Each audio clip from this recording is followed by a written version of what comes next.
أعطيناك الكوثر فصل لربك وانحر إن شانئك هو الأبتر اللهم صل على محمد وآل محمد.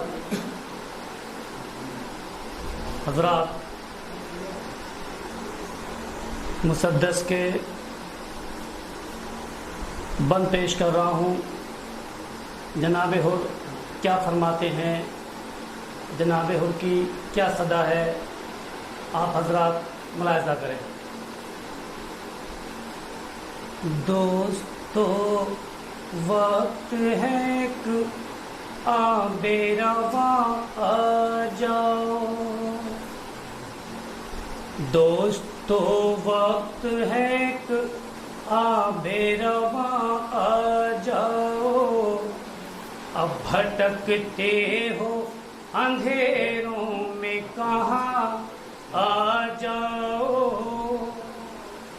در شبیر ہے جنت کا نشان آ جاؤ. اور یہ دیتا ہے صدا اہل جہاں آ جاؤ. فخر ہو جس پر جنا کو وہ گلے تر لے لو. آؤ شبیر سے مجھ جیسا مقدر لے لو. آؤ شبیر سے مجھ جیسا مقدر لے لو. ہوش میں آؤ ذرا ٹھوکر کھانے والو، سر کو بے ساختہ ہر در پر جھکانے والو. خلد کے واسطے جان اپنی کھپانے والو. اور کیا چاہیے اب تم کو زمانے والو.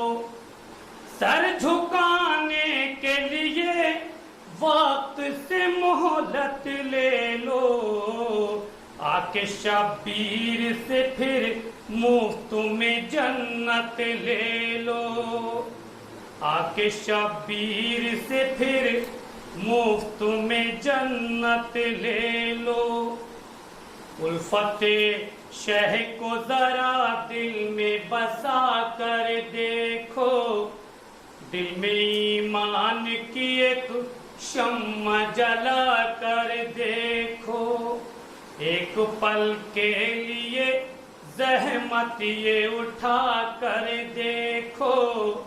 اپنے سر کو در سرور پر جھکا کر دیکھو. الفت شہ کی حقیقت نہ نظر آ جائے. تم کو خود آنکھ سے جنت نہ نظر آ جائے. تم کو خود آنکھ سے جنت نہ نظر آ جائے. مجھ سے پوچھو در سرور کی حقیقت کیا ہے. سامنے اس کے بھلا خلد کی قیمت کیا ہے. ٹھوکرے کھانے کی اب تم کو ضرورت کیا ہے. آ کے دیکھو تو ذرا آنے میں زحمت کیا ہے. بس یہاں سر کو جھکانا ہے، کوئی کام نہیں. پل میں قسمت نہ سنور جائے میرا نام نہیں. پل میں قسمت نہ سنور جائے میرا نام نہیں. کفر کے ساتھ تھا جس وقت تو مجبور تھا میں. فوج اعداء میں تھے 9 لاکھ پا مشہور تھا میں. پاس دنیا تھی میرے اس لیے مغرور تھا میں.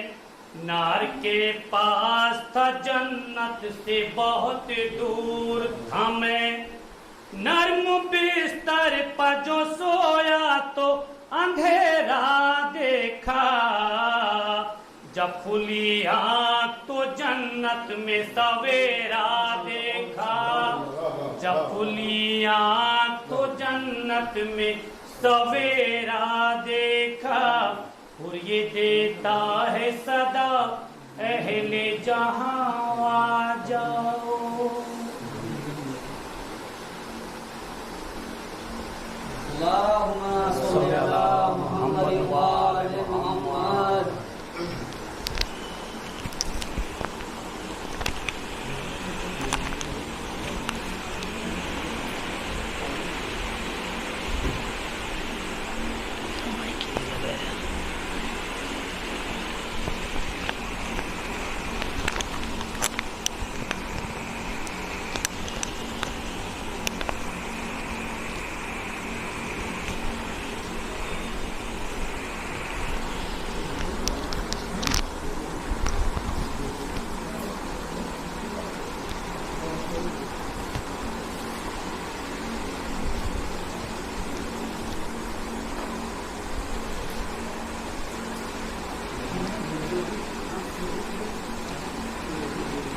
ایک مرتبہ سورہ الحمد اور 3 مرتبہ سورہ توحید کی تلاوت فرما کر جناب مرزا رفتار حسین ابن حاجی مرزا ناظم حسین، جناب مرزا ارشاد علی ابن حاجی مرزا ناظم حسین مرحوم کو ایصال فرما دیں۔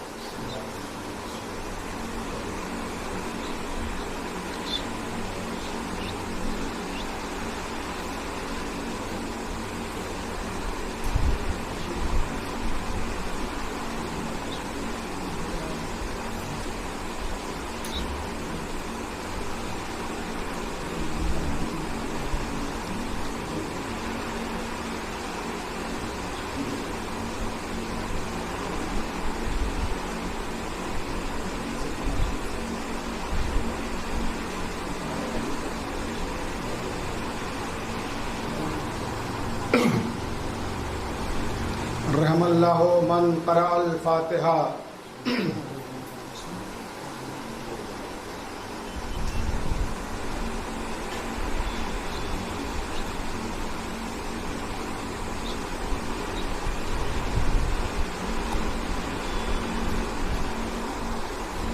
لا حول ولا قوة إلا بالله العلي العظيم۔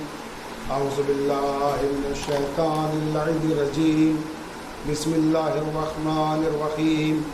الحمد للہ رب العالمین والعاقبۃ للمتقین والجنۃ للمطیعین والنار للملحدین والصلاة والسلام علی مولانا مولا الثقلین ابی القاسم محمد وآلہ الطیبین الطاہرین المعصومین المظلومین ولعنۃ اللہ علی اعدائہم اجمعین من لیلنا ھذا الی قیام یوم الدین۔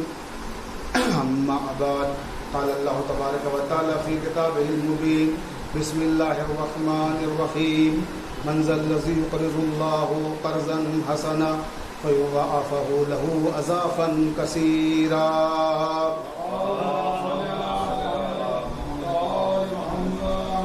واجب الاحترام سامعین کرام، محبان اہل بیت علیہم السلام، میں نے جس آیہ مبارکہ کو سرنامہ کلام قرار دیا ہے وہ قرآن مجید کے دوسرے سورہ بقرہ کی 244ویں آیت ہے، جس میں پروردگار عالم ارشاد فرما رہا ہے کہ تم میں کون ہے جو مجھے قرض حسنہ دے، اور جو مجھے قرض حسنہ دے گا یہ میرا وعدہ ہے کہ میں اسے اضافے کے ساتھ واپس کروں گا۔ اب عزیزان محترم، جب آپ قرآن مجید کی تفاسیر کا مطالعہ کریں گے تو آپ کو مفسرین بھی یہی کہتے ہوئے نظر آئیں گے کہ اللہ کو قرض حسنہ دیجیے، اور جب قرآن مجید کا ترجمہ پڑھیں گے تو مترجمین بھی یہی کہتے نظر آئیں گے کہ اللہ تعالیٰ کو قرض حسنہ دیجیے، مگر یہ کسی نے بتانے کی زحمت نہیں کی کہ قرض حسنہ ہے کیا۔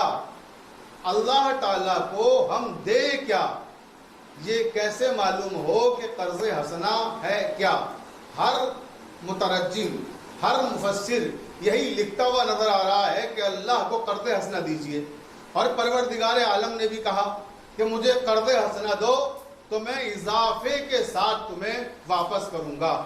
اب عزیزان محترم، یہ قرض حسنہ ہے کیا؟ ہماری اس مشکل کو آسان کیا کیونکہ ہمارے پاس تو ایک ایسا در ہے جو اللہ کے رسول نے ہمیں عطا فرمایا ہے، باب علم، کہ جب ہم پہ کوئی مشکل آتی ہے تو ہم باب علم پہ آ جاتے ہیں۔ ہم اپنی ساری مشکلات لے کے، ساری پریشانیاں لے کے، خواہ وہ علمی ہوں یا ذاتی ہوں، ہمارے پاس یہی ایک ایسا دروازہ ہے کہ جہاں آ کر ہم اپنی ہر مشکل کا حل حاصل کر لیتے ہیں۔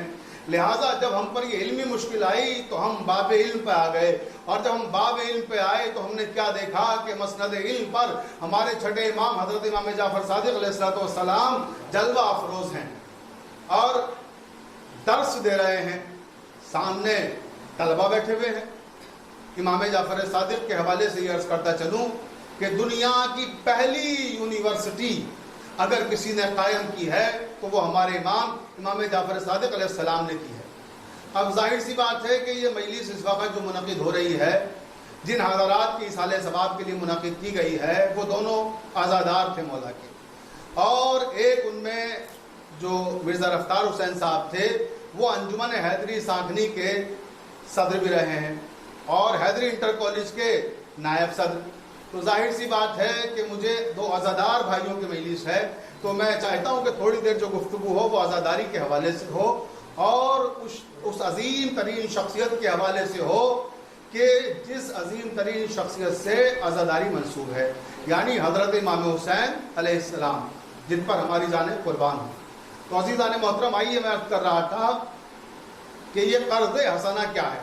دیکھتے ہیں اب کہ ہم پر جب کوئی مشکل آتی ہے تو ہم علم کے دروازے پر آ جاتے ہیں۔ امام جعفر صادق کا درس ہو رہا ہے اور اس درس کے درمیان میں ہم نے دیکھا کہ ایک طالب علم امام کا اٹھا اور اس طالب علم نے کہا کہ فرزند رسول، مجھے آپ سے ایک سوال کرنا ہے۔ امام نے فرمایا بولو، پوچھو، کیا پوچھنا چاہتے ہو؟ اس سوال کرنے والے طالب علم نے سوال کیا کہ فرزند رسول، میں یہ جاننا چاہتا ہوں کہ یہ جو آیت ہے قرآن مجید کی، منزل الذی یقرض اللہ قرضا حسنا فیضاعفہ لہ اضعافا کثیرا، اس میں قرض حسنہ سے کیا مراد ہے؟ اس طالب علم کا نام تفسیر امام حسن عسکری میں جو تحریر کیا گیا ہے وہ ہے سماع بن مہران۔ اس نے کہا فرزند رسول، مجھے قرض حسنہ سے کیا مراد ہے یہ بتا دیں۔ تو امام جعفر صادق درس دے رہے تھے بیٹھ کر، راوی کہتا ہے امام کھڑے ہو گئے اور امام نے کھڑے ہونے کے بعد فرمایا کہ اے سماع بن مہران، تمہارے ماں باپ پر خدا کی رحمتیں نازل ہوں، تمہارے گھر میں خدا کی برکتیں نازل ہوں، تم نے یقیناً ایک بہت خوبصورت سوال کیا ہے اور میں اس کا جواب بھی دوں گا تمہیں۔ یہ کہنے کے بعد امام نے فرمایا کہ تم یہ جاننا چاہتے ہو کہ قرض حسنہ کیا ہے؟ تو سنو، یا سماع بن مہران، من انفقا درہمن فی اضاء ابا عبداللہ الحسین علیہ السلام فکانما اقرض اللہ۔ اے سماع بن مہران، جو امام حسین کی عزاداری پر 1 روپیہ بھی، 1 درہم بھی خرچ کرے گا، گویا اس نے اللہ کو قرض حسنہ دیا۔ سبحان اللہ! دیکھیں آپ، میرے امام فرما رہے ہیں کہ جس نے عزائے امام حسین پر 1 درہم بھی، گویا 1 روپیہ بھی اگر خرچ کیا تو اس نے اللہ کو قرض حسنہ دیا۔ ہمارا سلام ہو ہمارے امام کی اس فصاحت اور بلاغت پر، کیا بلیغ جملہ ارشاد فرمایا، فی عزائے ابا عبداللہ الحسین علیہ السلام۔ آپ نے فرمایا کہ عزائے امام حسین پر یہ قید نہیں لگائی کہ اگر شب داری کرو گے تو قرض حسنہ ہے، اگر مجلس کرو گے تو قرض حسنہ ہے، اگر جلوس ذوالجناح برآمد کرو گے تو قرض حسنہ ہے، جلوس اضحیٰ برآمد کرو گے تو قرض حسنہ ہے، شبیہ تابوت سجاؤ گے تو قرض حسنہ ہے، سبیل کا اہتمام کرو گے تو قرض حسنہ ہے، مصالحے کا انعقاد کرو گے تو قرض حسنہ ہے۔ نہیں، بلکہ عزائے امام حسین میں جس انداز میں بھی خرچ کرو گے قرض حسنہ ہے۔ صلوات پڑھ دیں محمد و آل محمد پر۔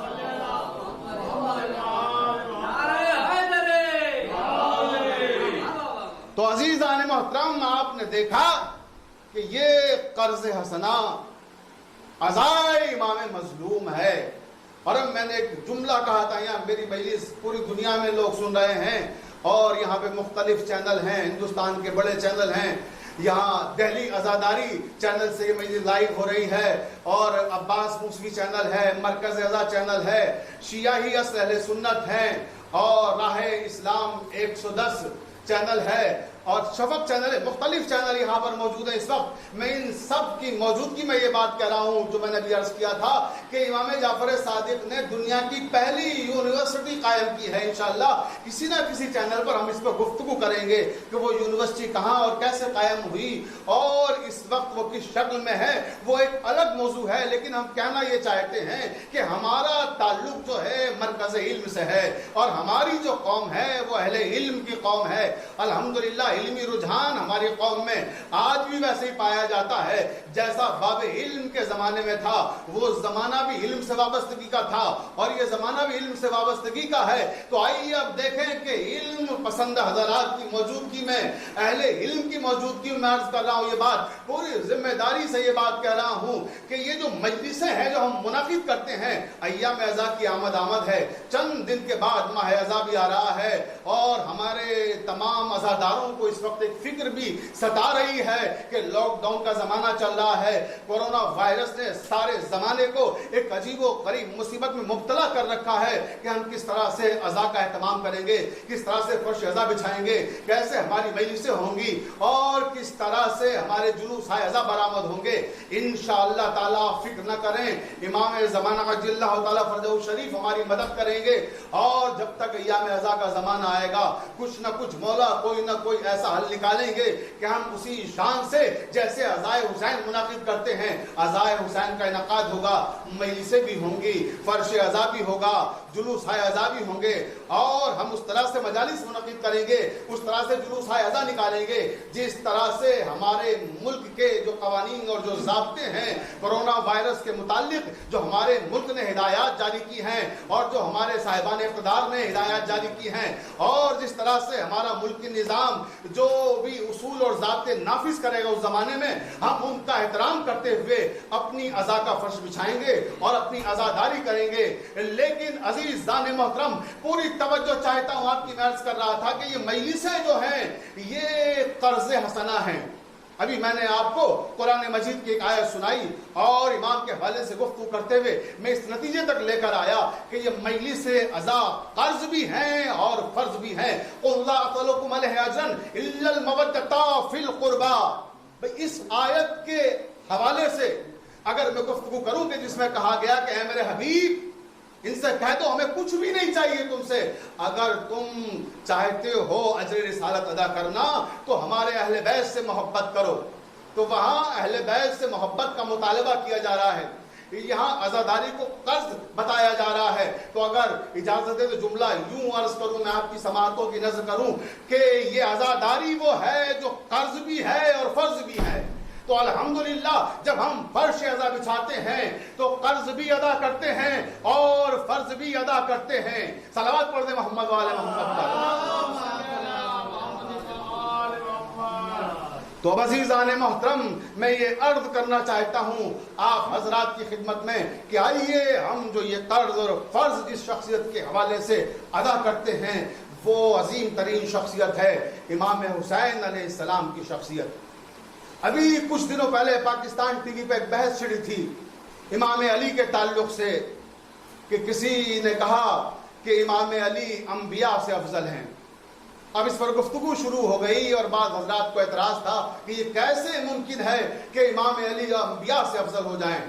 تو میں یہ عرض کروں یہ حضرات وہ ہیں جو یہ اعتراض کرتے ہیں کہ امام علی کیسے انبیاء سے افضل ہو سکتے ہیں جن کا علم محدود ہے، جن کی نگاہیں نہ قرآن پر ہیں نہ تفسیر پر ہیں. یہ وہ حضرات ہیں جو نہ دین سے واقف ہیں نہ شریعت سے واقف ہیں. اس لیے کہ امام علی تو امام علی ہیں، امام علی کے بیٹے یعنی فرزند علی امام حسین بھی انبیاء سے افضل ہیں.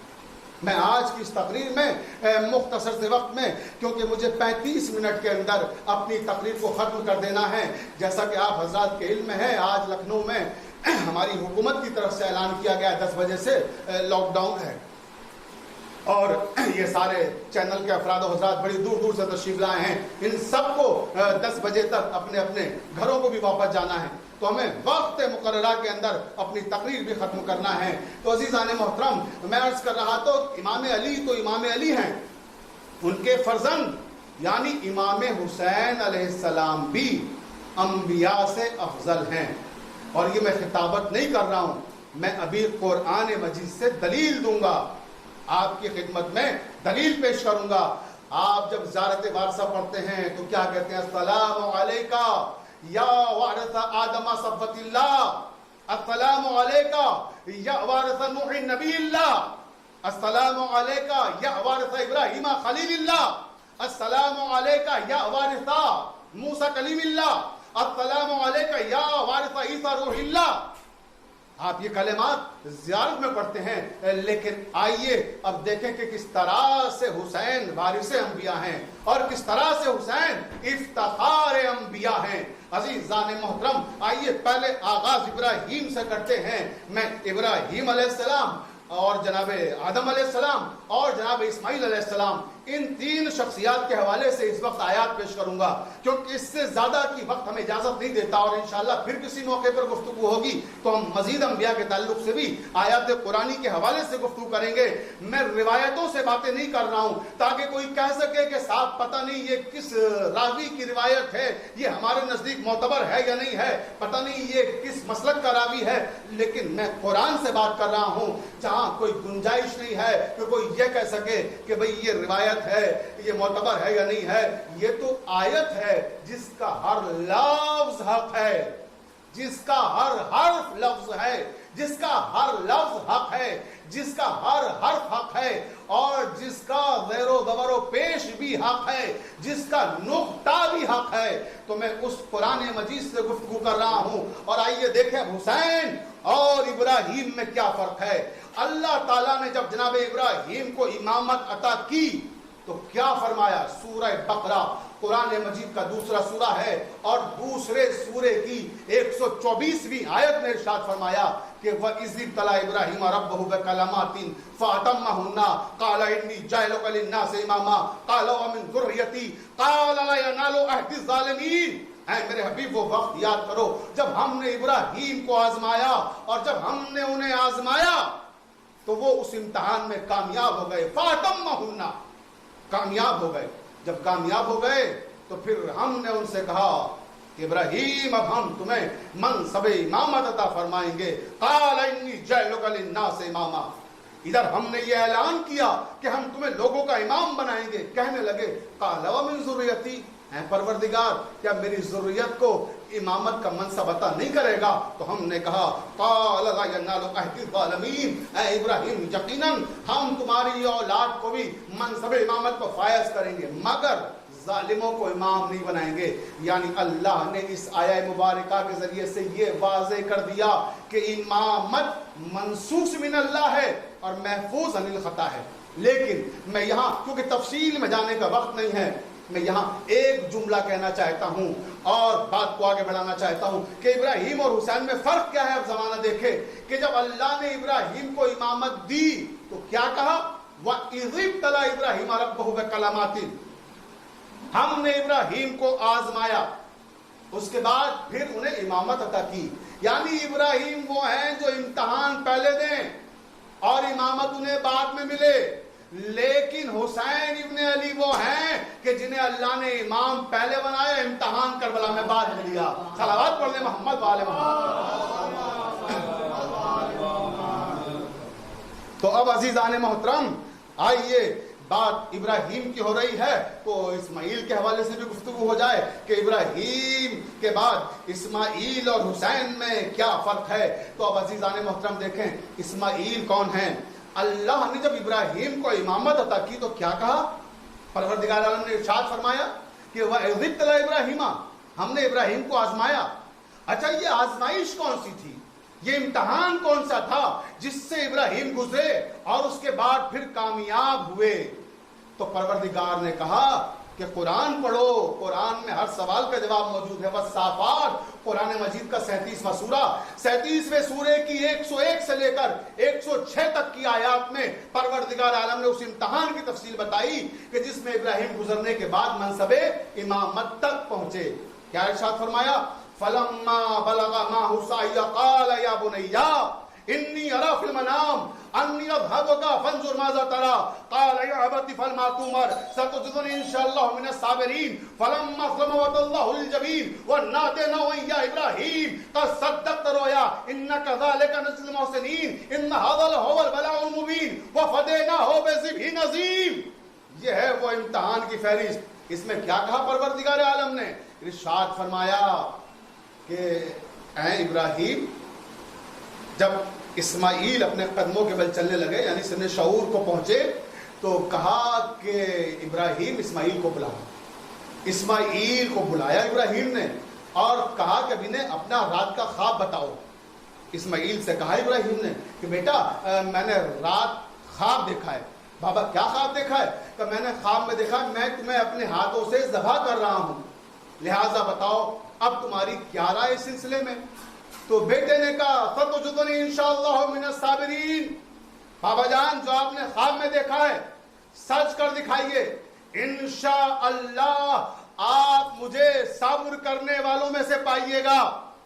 اب عزیزان محترم یہاں پر ایک مرحلہ ایسا آ گیا، بڑا نازک مرحلہ، کہ میں یہاں پر ایک جملہ صرف کیے بغیر آگے نہیں بڑھ سکتا کہ اس کے بعد اسماعیل کا جب یہ جواب سنا ابراہیم نے تو امتحان گاہ میں لائے اور جبین کے بل لٹایا، گردن پہ چھری رکھی اور چاہا کہ اسماعیل کو ذبح کر دیں۔ وَنَادَيْنَاهُ أَن يَا إِبْرَاهِيمُ قَدْ صَدَّقْتَ الرُّؤْيَا، آواز قدرت آئی، ٹھہرو ٹھہرو ابراہیم، ہم نے تمہیں آزما لیا، ہم نے تمہیں دیکھ لیا، ہم تو فقط نیتیں دیکھتے ہیں، یقیناً تم اس امتحان میں کامیاب ہو گئے اور اللہ تعالیٰ نیکی کرنے والوں کے ساتھ احسان عظیم کرتا ہے، اور یقیناً یہ سخت امتحان تھا جس میں آپ کامیاب ہو گئے اور ہم نے اس کا فدیہ ذبح عظیم کو قرار دیا۔ لیکن اب عزیزان محترم اس مرحلے پر پوری توجہ چاہتا ہوں اپنے سننے والوں کی، جہاں تک بھی میری آواز جا رہی ہے، کہ پروردگار نے جو ابراہیم کا امامت دینے کے لیے امتحان لیا وہ امتحان کیا تھا؟ بیٹے کی قربانی، یعنی بیٹے کی قربانی مانگی، جب وہ کامیاب ہو گئے تب نے امامت عطا کی۔ تو اگر اجازت دیں تو میں عرض کروں پوری دنیا کو یہ پیغام دے رہا ہوں کہ ہم قرآن کے اصول پر عمل کرتے ہیں، قرآن کے ضابطوں پر ہمارے عقیدے کا انحصار ہے، ہم وہی کہتے ہیں جو قرآن کہتا ہے۔ 1400 سال سے ہم زمانے کو یہی تو سمجھا رہے ہیں کہ ارے پیغام قرآن کیا ہے وہ دیکھو، حدیثوں پہ نہ جاؤ، روایتوں پہ نہ جاؤ، جہاں اشکال کے امکانات ہیں، جہاں تردد کے امکانات ہیں وہ سب چھوڑ دو، آؤ صرف قرآن پر آ جاؤ۔ قرآن نے کیا کہا؟ قرآن مجید نے کہا کہ بیٹوں کی قربانی کے بعد ہم نے ابراہیم کو امام بنایا۔ تو مجھے اجازت دیجئے کہ میں عرض کروں قرآن کی روشنی میں کہ قرآن کا میسج یہ ہے، قرآن کا پیغام یہ ہے کہ امامت بیٹوں کو قربان کرنے سے ملتی ہے، بیٹیاں دینے سے نہیں ملتی۔ صلوات پڑھیں محمد والے۔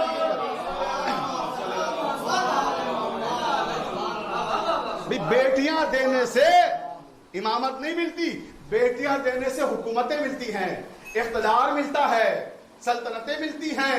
امامت منصوص من اللہ ہے، یعنی رشتہ داریاں قائم کر کے آپ حکومت تو حاصل کر سکتے ہیں جیسے لوگوں نے کی، لیکن امامت نہیں، امامت منصوص من اللہ ہے۔ اب آئیے اس بات کی طرف جو میں عرض کر رہا تھا کہ اسماعیل اور حسین میں فرق کیا ہے۔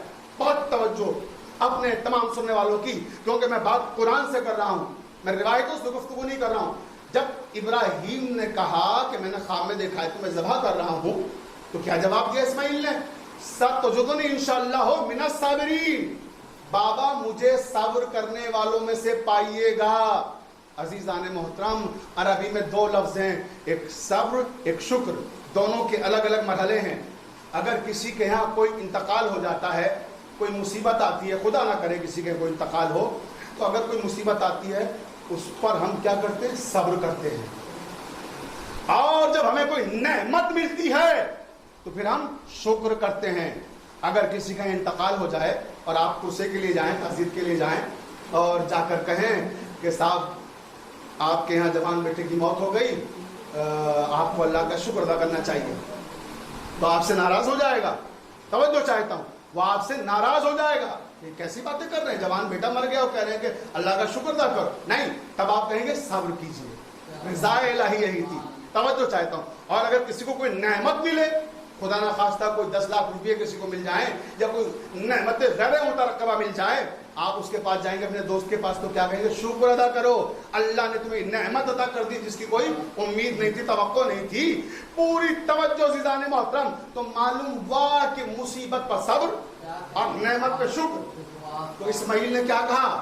ستجدونی انشاءاللہ من الصابرین, من الشاکرین نہیں کہا, تو مجھے صبر کرنے والوں میں سے پائیے گا. اس کا مطلب یہ ہے کہ ایک لمحے کے لیے ہی صحیح اسماعیل نے شہادت کو مصیبت سمجھا, مشیت کے تیور بدل گئے. وَفَدَيْنَاهُ بِذِبْحٍ عَظِيمٍ, ہم نے اس قربانی کو ذبح عظیم سے بدل دیا. تو عزیزان محترم, اسماعیل اور حسین کا فرق سمجھ لیں. اسماعیل وہ ہیں جنہوں نے شہادت کو ایک لمحے کے لیے ہی صحیح مصیبت سمجھا تھا, اور حسین وہ ہیں کہ تیروں سے چھلنی ہیں اور پشت فرس سے جب زمین پہ آتے ہیں سجدہ شکر ادا کر کے بتاتے ہیں کہ شہادت مصیبت نہیں نعمت ہے. تو عزیزان محترم, بس گفتگو آخری مرحلے میں آ رہی ہے, وقت بالکل تمام ہو گیا ہمارا. آخری چند جملے کہ چلتے چلتے یہ بھی سنتے جائیں کہ آدم اور حسین میں کیا فرق ہے. آدم اور حسین میں فرق کیا ہے؟ جب آدم کو جنت سے نکالا گیا تو آپ نے تفسیر میں پڑھا ہوگا قرآن کی, اب آیات پڑھنے کا موقع نہیں ہے نہ تفسیر میں جانے کا, لیکن صرف 2 جملے کے اگر آگے بڑھ رہا ہوں, مسائب کی طرف آنا ہے مجھے بہت تیزی سے. اپنے تمام سننے والوں کی توجہ چاہتا ہوں. آپ دیکھیں کہ جب آدم کو نکالا گیا تو کیا ہوا؟ لباس سے جنت وہیں اتروا دیا گیا. کیوں؟ کیونکہ آدم تھے مکین جنت. عربی میں 3 لفظ ہیں, مکان, مکین, صاحب مکان. مکان جگہ, مکین جز وقتی رہنے والا, یعنی جسے ہم کرایہ دار بھی کہہ سکتے ہیں. صاحب مکان جس کی ملکیت ہو. اب عزیزان محترم, کرایہ دار میں اور مالک مکان میں فرق ہوتا ہے. آپ اس فرق کو سمجھ سکتے ہیں, اہل علم ہے. فرق کیا ہے؟ مکان مالک ہے, اگر یہ مکان میرا ہے, میں یہاں پہ جو چیزیں لگی ہوئی ہیں, اگر میں کل کو گومتی نگر میں کوئی مکان خریدتا ہوں تو میں یہاں کی چیزیں وہاں استعمال کرنا چاہوں تو میں لے کر جا سکتا ہوں. کیوں؟ کیونکہ میں مالک مکان ہوں, میری شے ہے, مجھے حق ہے اس پر.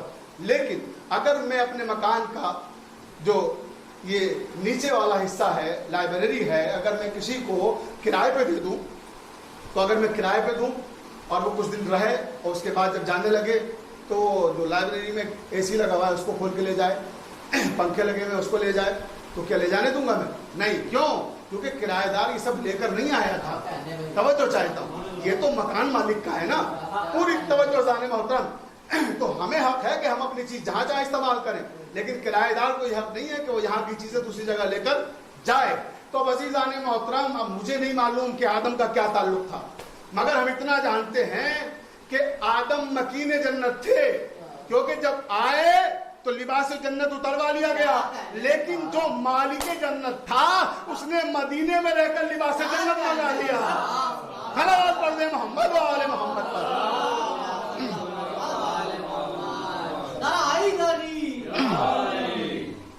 تو آپ نے دیکھا کہ کیا فرق ہے آدم اور حسین میں. تو اب امام علی کا مرتبہ کیا اندازہ لگا سکتے ہیں کیا؟ کون لوگ ہیں وہ احمق جو یہ اعتراض کرتے ہیں کہ انبیاء سے افضل علی کیسے ہو سکتے ہیں؟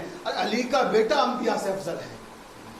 توجہ چاہتا ہوں, اور میں نے دلیلیں قرآن سے دی ہیں, اور انشاءاللہ جس کا جی چاہے گفتگو کر لے, 1 نہیں 1000 دلیلیں قرآن سے دوں گا کہ یہ وہ لوگ ہیں جو انبیاء سے افضل ہیں. توجہ چاہتا ہوں زانے محترم, بس گفتگو آخری مرحلے میں آ گئی. میں کیا عرض کروں کہ کتنا فرق مرتبت ہے ان لوگوں کے درمیان میں. آپ دیکھیں عظمت اور رفعت اور ارزش میں کتنا فاصلہ ہے ان کی اور ان کی, بس اس سے اندازہ لگائیں. آدم ہے وہ بشر. بس آخری بات, جب اللہ نے آدم کو جنت سے نکالا تو کہاں آئے؟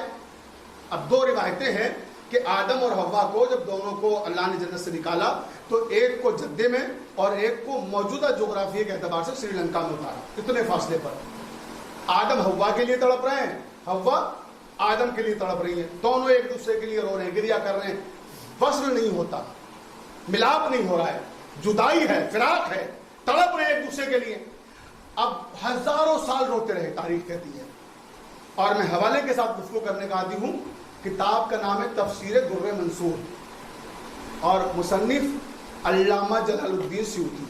پوری توجہ، وہ تحریر کر رہے ہیں کہ دونوں تڑپ رہے تھے، پریشان تھے، تو اللہ تعالیٰ نے جبرائیل امین کو بھیجا روئے زمین پر۔ بہت توجہ، بس 5 منٹ کے اندر ہماری گفتگو تمام ہو رہی ہے، وقت کے اندر مجھے اپنی گفتگو ختم کرنا ہے۔ کیا کہا کہ جبرائیل جاؤ، اب ہمیں ان کے گریا پر ترس آ رہا ہے، بہت رو لیے یہ لوگ، اب ہم ان کی توبہ کو قبول کرنا چاہتے ہیں، مگر اے جبرائیل انہیں جا کر تہذیب دعا سکھاؤ۔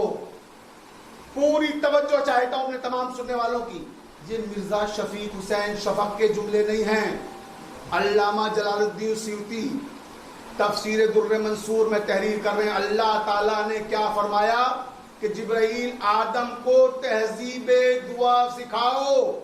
یہاں ٹھہر کر ایک جملہ کہنا چاہتا ہوں، سمجھے اہل بیت کیا ہیں۔ آدم کو تہذیب دعا سکھانے کے لیے کسے بھیجا؟ جبرائیل امین کو۔ تو جو جبرائیل کو تہذیب دعا سکھائے، جو آدم کو تہذیب دعا سکھائے، اسے جبرائیل کہتے ہیں، اور جو جبرائیل کو تہذیب بندگی سکھائے اسے علی ابن ابی طالب کہتے ہیں۔ صلوات پڑھ دیں محمد وآل محمد۔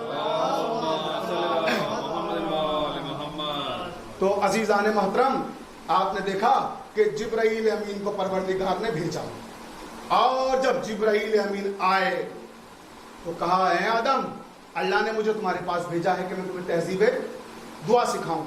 کہ جبرائیل جلدی سکھاؤ، ہم گریا کر کر کے عاجز آ چکے ہیں، اب ہم وصل چاہتے ہیں اور اللہ تعالیٰ کی بارگاہ میں اپنی توبہ کی قبولیت چاہتے ہیں۔ تو میں وہ کلمات تمہیں بتاؤں گا جس سے تمہاری دعا قبول ہو جائے گی۔ کہ جبرائیل بسم اللہ، شروع کریں، آغاز کریں۔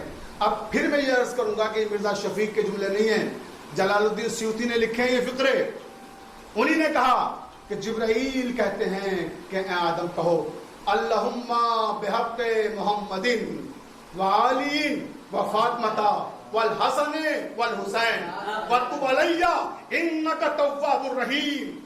اے آدم کہو کہ اے پروردگار تجھے محمد مصطفیٰ کا واسطہ، اے پروردگار تجھے علی مرتضیٰ کا واسطہ، اے پروردگار تجھے فاطمہ زہرا کا واسطہ، اے پروردگار تجھے حسن مجتبیٰ کا واسطہ، اے پروردگار تجھے حسین مظلوم کا واسطہ، ان سب کے صدقے میں ہماری توبہ کو قبول فرما۔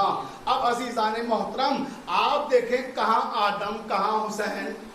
حسین وہ ہیں کہ جن کے وسیلے سے آدم کی توبہ قبول ہو رہی ہے۔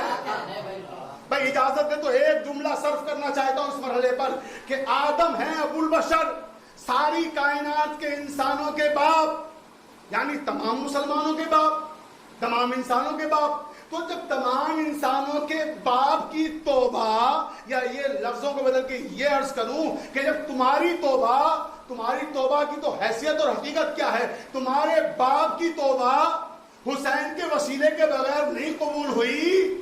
میں توجہ چاہتا ہوں، جب تمہارے باپ کی توبہ حسین کے وسیلے کے بغیر نہیں قبول ہوئی تو تمہاری توبہیں کیا حسین کے وسیلے کے بغیر قبول ہوگی؟ صلوات پڑھ دیں محمد وآل محمد۔ عزیزان محترم، اب وقت تمام ہو گیا اور مجلس اپنے آخری مرحلے میں آ گئی۔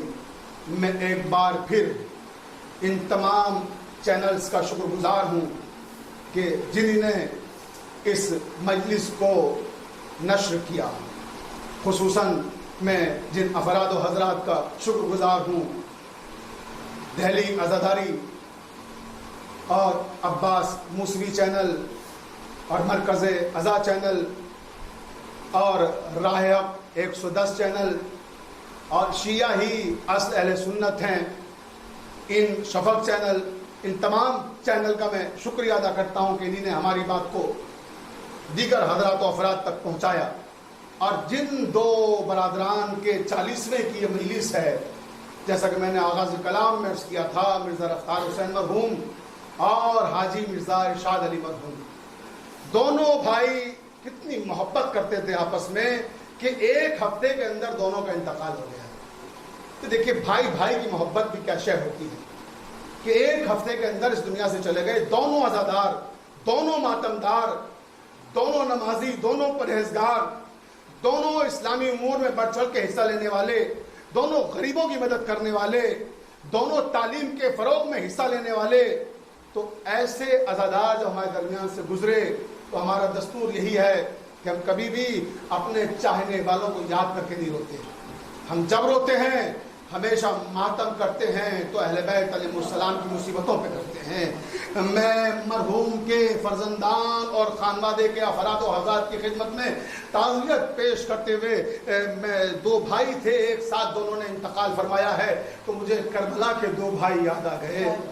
عزاداران مظلوم کربلا، اگر آپ سمجھ گئے تو اپنے آنسو نہیں روک پائیں گے. بس 2-3 منٹ کی زحمت ہے مجلس تمام کر دوں گا. ایک بھائی دوسرے بھائی کا جانثار، ایک بھائی دوسرے بھائی کا وفادار. زندگی میں صرف ایک ہی مقصد تھا عباس علمدار کا کہ میرے آقا حسین کو کوئی تکلیف نہ پہنچنے پائے، میرے آقا کو کوئی اذیت نہ پہنچنے پائے. عزاداران مظلوم کربلا، وہی بھائی کربلا کے مقتل میں ایک ایسا مرحلہ آیا جب بھائی کے سامنے آیا اور اپنے بھائی آقا حسین علیہ السلام سے کہا کہ اے آقا حسین، اب مجھے مقتل میں جانے کی اجازت دے دیجیے. امام حسین نے فرمایا ہے عباس علمدار، میں تمہیں کیسے اجازت دے دوں؟ عباس، تم تو میرے لشکر کے علمدار ہو. عباس نے کبھی دائیں دیکھا کبھی بائیں دیکھا اور ایک عجیب فکرہ کہا، آقا میں جس لشکر کا علمدار تھا اب وہ لشکر ہی کہاں رہا. عزاداروں روایت کی فکرے ہیں کہ کیا دیکھا کہ سکینہ پانی کا ایک مشکیزہ لیے ہوئے خیمے کے دروازے پہ کھڑی ہوئی نظر آئی. عباس دوڑتے ہوئے سکینہ کی طرف گئے، آگوش میں اٹھا لیا اور کہا، اے میری بھتیجی، اے میری بچی، ذرا سا بابا سے سفارش کر دیجئے، مجھے میدان میں جانے کے لیے اجازت دلوا دیجئے.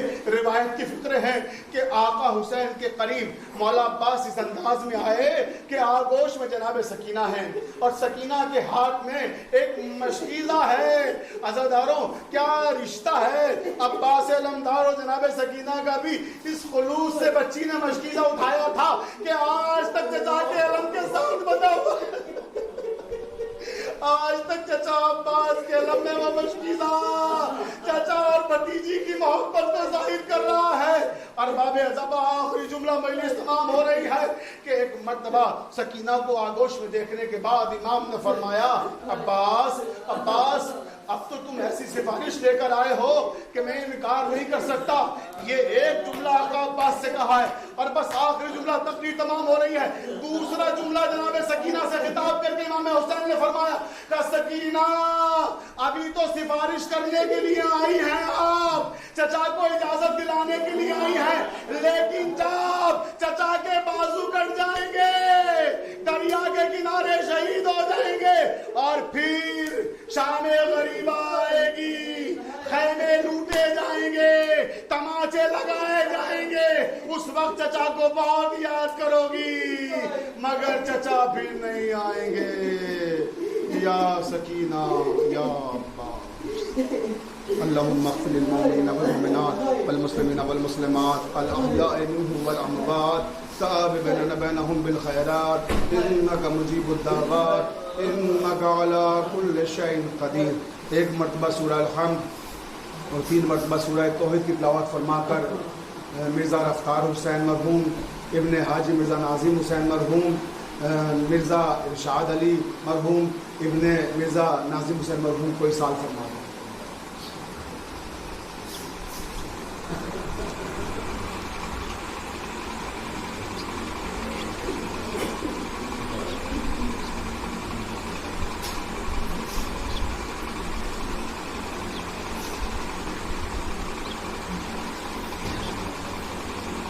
صلی اللہ